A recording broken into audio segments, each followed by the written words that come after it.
Hi guys, so in today's video I thought I would do a new video in my Buy or Don't Try series, which is just the name for my review series that I do, and I haven't done one in forever. I haven't sat down and dedicated a video to just one product. So I thought I would do that today. I've seen this one get so much hype on YouTube and the internet in general, and everyone wants to know how it is because there's been a lot of advertising for it and blah blah blah. So I showed it to you guys in one of my Black Friday hauls and I've been testing it out ever since, and I wanted to share with you my thoughts on the L'Oreal Paris 24-Hour Foundation, the Infallible Pro-Matte Demi Matte Finish.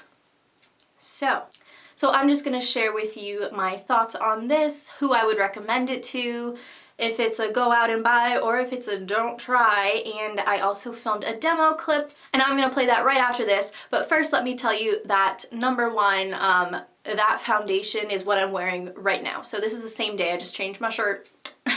Sneaky.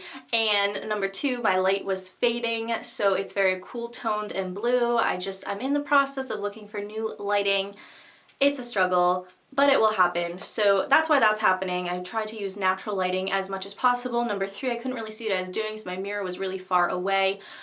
So if parts of it are out of shot, my apologies, but you can kind of see the coverage it gives. It looks really splotchy for some reason, and I'm not really sure. And you can also really tell that this is not the right shade of foundation for me, because you can see the neckline, and I don't know if it's as bad right now, but what I've been doing to combat that is after I use a setting powder that does match me, or even like a translucent powder to set my foundation like I do no matter what foundation it is, I always do that, then it kind of looks more like my skin color, I think. I don't know. That's what I've been wearing lately. I've gone out in public looking like that, so hopefully it looks alright as I think it does. But yeah, let's roll the clip. You can see it in action. To start off, I first moisturized with my Clinique Dramatically Different Moisturizing Gel, which is what I use every single day. Then I use my Smashbox Photo Ready Primer, and I recently talked about that in my December Beauty Favorites video. I love it so much. It works so well. Every time I've worn this foundation, except for maybe once, I've worn that primer with it, and I think the two work really well together, and it helps your application to just spread more evenly and spread further. And I used that with a brush, and then I applied this with a flat top kabuki brush. Again, I talked about that in my favorites video, and then blended it out with a Beauty Blender sponge that was dampened just to get in all the little spots like around my nose, and to kind of blend it down my neck and into my hairline a little bit, because that brush doesn't do such a great job in smaller areas. So that's the way I've been applying it pretty much the whole time I've been wearing this foundation. I haven't tried it out too many other ways because I've been really satisfied with that method, and it has worked really well for me, and it's very quick and pretty mess free because I'm not using my fingers. So let's roll the clip and you guys can see what it looks like when you're applying it.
guys have kind of seen it in action. I always like to do that in review videos because I think it's really helpful to see how something applies, especially with things like foundation, mascara, and lip products. So again, apologize for like the lighting in here as well. All I'm wearing right now is that foundation in the exact same way you saw it applied in that demo clip. And now I'm gonna get into my review. So this is in the shade 102 Shell Beige. And as you can see in that clip, it really didn't match my skin tone because you could see like a clear jawline, and even though I blended it down with a brush and then even the beauty blender, once you kind of put this on your face, you only have a few seconds to blend it around, which is why I really like that dense kabuki brush because it does a really good job of spreading over a wide area. But if you're trying to go down your neck, it just dries very quickly. Like it says, it's a demi matte, it's a long wearing foundation.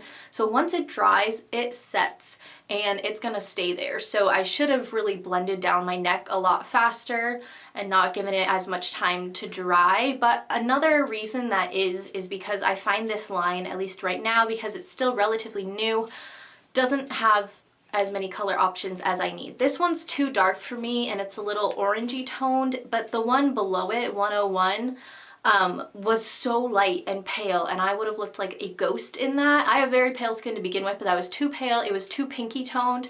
I swatched them both on the back of my hand side by side and neither one really fit, but I figured I would go with this one and lighten it up with a setting powder, which is what I've been doing, and it looks okay doing that, but in all reality I should really get the shade below it and mix both if I'm gonna wear this as an everyday foundation, which I have been. I've been wearing this every day for at least a month now, every day that I've worn makeup. Feels like this is almost half gone because it is only an ounce, which is a pretty small amount of product if you're using it on your whole face every day. So that's one con with this foundation line, is that there aren't enough foundation shades. I need like a 101.5 to really fit my skin tone, and that's one of the major drawbacks. Let's just talk about cons first. Another one for a drugstore product, this and the whole L'Oreal Infallible line have been running very high in price for drugstore products, which is kind of annoying. L'Oreal is being one of those brands that's charging higher amounts, and it's almost like not a drugstore price anymore. It's almost getting into higher end or kind of like mid-range prices. This, I believe, was like $14, $13, $14, even at Walmart, which is a lot for a foundation, and I'm gonna go through this pretty quickly. So that's kind of annoying. Another thing is, since it is a demi matte finish and it's the Pro-Matte line, I like that it's like a matter finish because I really don't have to set it with a powder if I don't want to. I will get shiny in a few areas, but like on my cheeks and other areas where I don't get as shiny, or like my temples, it won't get oily, it will be really matte. But another thing with this foundation is that it can cling to dry spots, especially now that it's winter. That's kind of an issue, so if you have drier skin, this is really not for you. Not that you'd really be looking at this, because I'm pretty sure if you have dry skin at all, you stay away from any foundation with the word matte in them. But for some reason, I've been getting them like above my eyebrows, like over here, and it will just cling to those dry spots.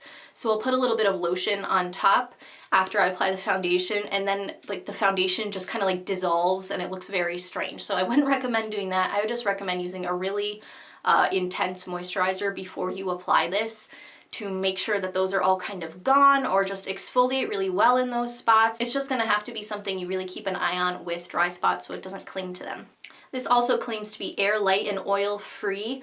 It is pretty oil free, except for as long as wear time goes. It says it's 24-hour foundation. I have found that within 4 to 5 hours of wearing this, I will get very oily here on my nose, around my nose, and my chin, which is where I normally get kind of oily because I have oily to combo skin. But usually foundations will last a little bit longer than that on me without me having to use oil blotting sheets or reapply setting powder to kind of mattify those areas. Usually I can get 6 to 7, sometimes 8 hours out of other foundations like the CoverGirl 3-in-1. I love that one. This one is very similar. These are probably my two top drugstore foundations. That one's also kind of like a demi matte finish. So that one is definitely longer wearing than this one. It's a little less expensive. I would say these two are very comparable. If you liked that one, you'll probably like this one as well. So you will have to touch this up after a few hours of wearing this if you have oily skin and tend to get oily in those areas. Even if you use a foundation primer and set your foundation. So that's kind of a drawback for the price, and for it claiming to be a 24-hour foundation, I would think that wouldn't happen, but it does. But this is very long wearing. It's almost tough to get off at the end of the day in areas where the oil hasn't kind of broken through. It will take me multiple makeup remover wipes, and then I'll use a toner afterwards, and I'll still have some on my face. So it definitely does wear very well in areas where you won't get oily. So in your non-T-zone areas, it will wear a very long time, and that's pretty impressive. I like that a lot. It's kind of crazy that at the end of a long day you'll still have trouble getting it all off. Another thing about the wear time on this, it did kind of oxidize a little, but only on my forehead. It would kind of break up, probably because of the oils. I probably should try it with some other primers to see if that doesn't happen, but it would just kind of like crack up and like separate a little on my forehead, which wasn't very cute. But if I put more setting powder over it, that seemed to pretty much disappear, and then like a makeup setting spray. So that was another weird thing about the wear time. So I talked about a lot of cons, but in all reality, I really like this foundation. I'm probably going to continue using it as my everyday one because I'm really enjoying it. It has very good coverage. On here it says it's medium coverage. I say it's pretty medium to full. I'm the kind of person that doesn't really wear fuller coverage foundations. I'm more of a BB cream kind of girl because I don't have very intense skin problems that I need to cover up, but I do really enjoy wearing this. I don't know why, just the feel of it is very nice, has good slip to it. It does feel very light on your face. It doesn't feel like you're wearing a lot of gross, like gunky, greasy makeup, because it does dry and is very light. So I would say it's medium to full coverage. If I have like a pimple or a breakout, when I buff over it with that dense kabuki brush, it just disappears. It's amazing. It won't poke through as the day wears on. It will stay covered. My main skin concerns are just oiliness, and I have redness / discoloration, which you can kind of see in the video. I have like kind of like small red bumps. They're not really bumps. I just have a lot of redness, especially on my forehead and my cheeks. This completely gets rid of that. It completely mutes that out. So if you have any discoloration issues, it will fix those. Like this would cover up things like freckles. You could always make this very buildable because it is so light. I've definitely gone back and done like 2 layers over my entire face, and it doesn't feel very thick or gunky, and it just gives you more coverage. So I think it is very buildable. It says it has airlight texture and oil control. So I wouldn't really agree with the oil control. It works well on, like I said, the borders of my face, but not really the areas where I get very oily. So if you're willing to touch this up and really exfoliate or really moisturize your dry spot areas, or if you don't have many dry spots, then I would say this is a great foundation for you if you have oily decombo skin like me. If you have very oily skin and are oily in a lot of places, you're going to be doing a lot more touching up. It might break up a little bit more on you, but I would still give this a shot as long as you're willing to kind of keep an eye on it throughout the day.